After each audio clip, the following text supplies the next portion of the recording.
Olá, hoje vamos aprender a trabalhar com escalas.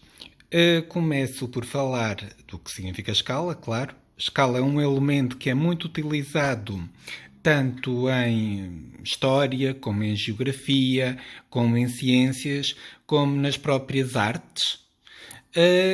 E o que significa uma escala? Uma escala é um elemento que nos permite comparar uma determinada representação da realidade, que pode ser, por exemplo, um desenho, uma pintura, um mapa, até uma escultura, também pode ser uma representação da realidade. E o esquema, esse pequeno elemento chamado escala, é uma relação matemática que nos permite saber, olhando para a representação da realidade, que pode ser, por exemplo, o mapa, sabermos qual é as medidas correspondentes, quais são as medidas correspondentes na realidade.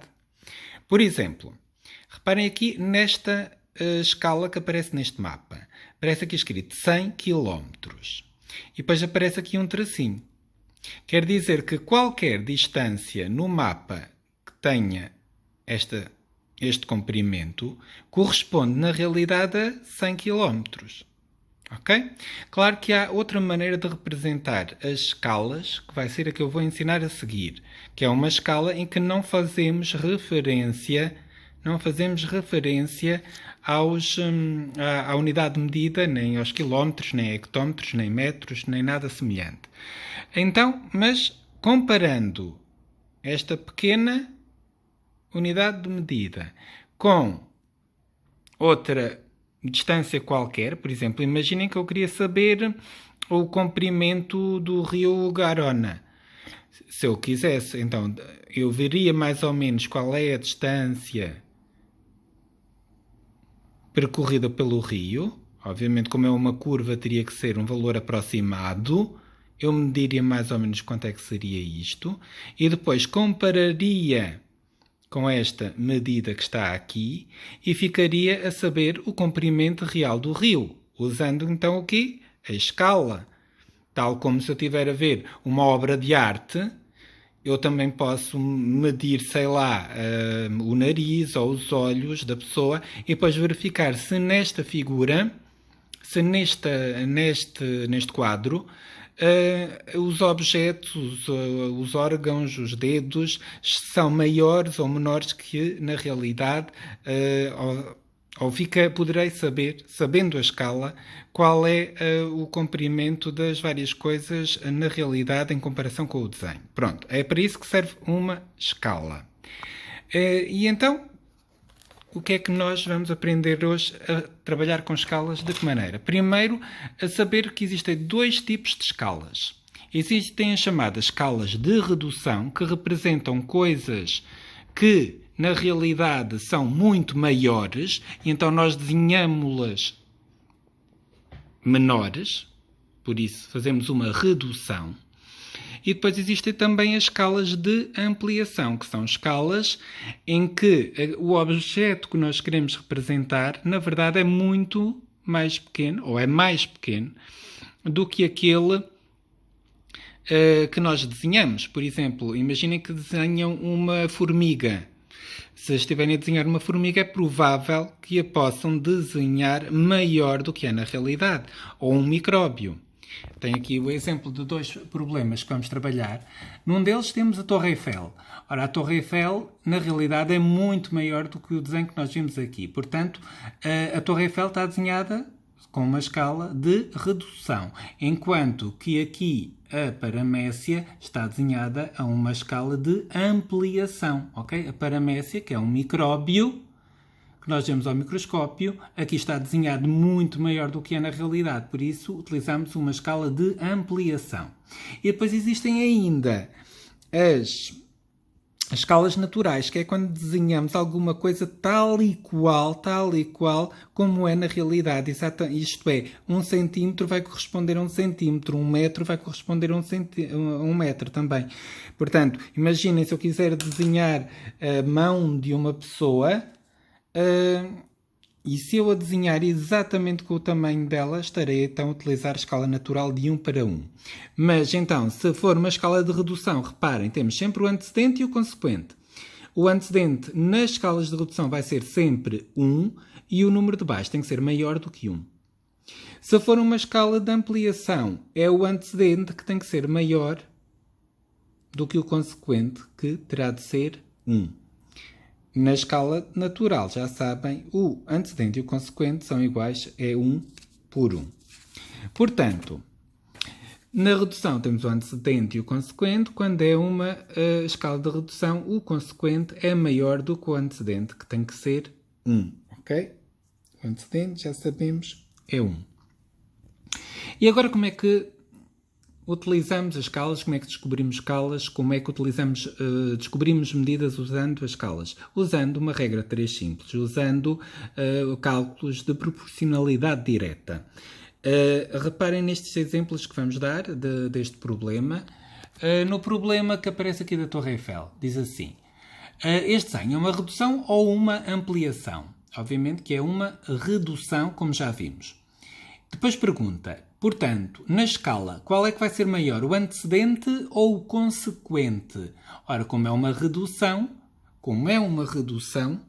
vai ser o consequente, antecedente, consequente. O consequente é que vai ser maior, ok? O antecedente vai ter de ser 1.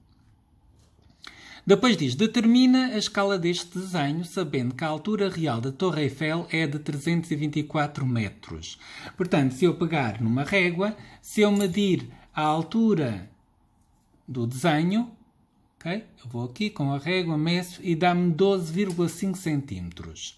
Ora, com 12,5 centímetros, eu vou facilmente saber qual é a altura real da Torre Eiffel, sabendo que, na realidade, aliás, eu saberei facilmente qual é a escala que foi desenhado o desenho, assim é que é, sabendo que, na realidade, será 324 metros que a Torre Eiffel tem na realidade. Ora, para resolver estes problemas, lembrem-se sempre, temos um D e um R. Lembrem-se da palavra doutor, que é o doutor. Doutor aparece muitas vezes escrito com um DR, de forma abreviada, não é? DR, doutor. Porque é que eu falo do doutor para resolvermos aqui os problemas das escalas? Porque sempre que tiverem a fazer um exercício que tenha a ver com escalas, ou querem saber qual é a escala, ou querem saber quanto é que mede o desenho, ou quanto é que mede na realidade, vocês nunca se esqueçam que em cima fica o desenho, em baixo a realidade. Desenho em cima, realidade em baixo. DR, doutor. Portanto, segundo aquele problema dizia que o desenho era, a altura do desenho era 12,5 cm. Nós medimos e dava 12,5 cm. E dizia ao problema que, no enunciado, que a realidade era 324 metros. Então, qual será a escala? Ora, podemos resolver isto usando uma regra 3 simples. Mas atenção, como no desenho eu utilizei uma régua e medi em centímetros e a realidade está em metros, eu vou ter que pôr tudo na mesma unidade de medida. Ou passo os centímetros para metros, que foi o que eu preferi, ou então passo os metros para centímetros. Também dava, mas tinha que utilizar ou ambos com centímetros ou ambos com metros.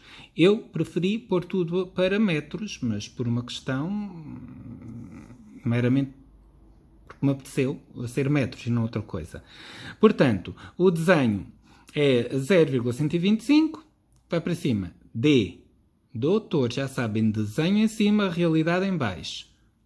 Desenho 0,125 metros. A realidade em baixo, 324 metros. Faço a regra 3 simples, ok? E saberei qual é a escala. Reparem que na escala eu já sei um dos valores da escala, que é o 1. É uma redução, já sei que em cima vai ser 1. Eu só não sei qual é o que vai ser de baixo. Ok? Então o que é que eu faço? Regra 3 simples, cruzinha. O que está do outro lado do x vai para baixo. Os outros dois multiplicam em cima.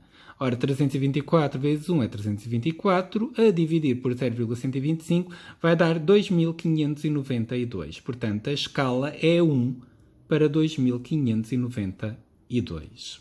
Ok? Continuando. Podemos continuar. O problema diz assim. Usando a escala que obtiveste, que já sabem é 1 para 2592, diz quanto medirá na realidade a base da Torre Eiffel. Dá a resposta em metros arredondada às unidades. Ora, se eu pegar numa régua e medir a base da Torre Eiffel, vai dar cerca de 5 centímetros. Portanto, o que é que eu faço? Já sabem, desenho em cima, realidade em baixo. Portanto, o desenho sei que é 5 centímetros. Sei que a escala é 1 para 2592, que foi o valor que nos deu ainda há bocadinho, quando foi calculado por nós há pouco. Portanto, desenho em cima, realidade em baixo. Ok? Eu sei que a escala é 1 para 2592. Já sei que o desenho é 5 centímetros. Então eu vou descobrir quanto é que mede a Torre Eiffel, a base da Torre Eiffel, aqui em baixo. Vai ser este valor aqui. Já sabem que me vai dar a resposta em centímetros. E na pergunta pede para eu dar a resposta em metros. Portanto, eu faço primeiro, descubro em centímetros, não é? Faço a cruz. O que está do outro lado do R é 1, vai para baixo. Os outros dois se multiplicam em cima. Se eu multiplicar estes dois e dividir por 1, dará 12.960 centímetros. Ora, 12.960 centímetros posso depois converter para metros, como se é centímetros, decímetros, metros. 129,6. Vamos ver então um problema agora com uma ampliação. Na figura ao lado está representado um micróbio chamado paramécia. A figura é uma redução ou ampliação, já sabem que é uma ampliação.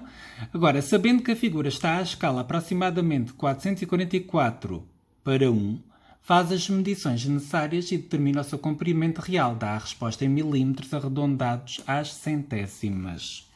Portanto, se eu for a medir isto, vai-me dar cerca de 8 centímetros. Comprimento da paramécia. Portanto, eu pego na escala, que sei que é 444 para 1, sei que o desenho, o comprimento da paramécia é 8 centímetros, portanto, o que é que eu faço a seguir? Eu sei que o desenho em cima, realidade em baixo, desenho 8 centímetros, realidade vai dar qualquer coisa centímetros. Vai ser igual a, 8 está para a realidade, assim como 444 está para 1. Então agora já sabem, faço a regra 3 simples. O que está do outro lado do R é o 444 vai para baixo, o 8 vezes 1 vai para cima. Se eu dividir 8 por 444 vai dar 0,01801 centímetros. Eu quero arredondar, quero primeiro transformar isto em milímetros, como é pedido no enunciado. Portanto, se aqui é centímetros, milímetros, ok? A vírgula vai parar aqui, fica 0,1801. E depois quero arredondar às centésimas. Ora, décimas, centésimas. A seguir vem um 0, como a seguir vem um 0 fica 0,18. Está resolvido um problema em que eu descobri qual é o comprimento aproximado de uma paramécia, ou daquela paramécia, usando a escala de 444 para 1.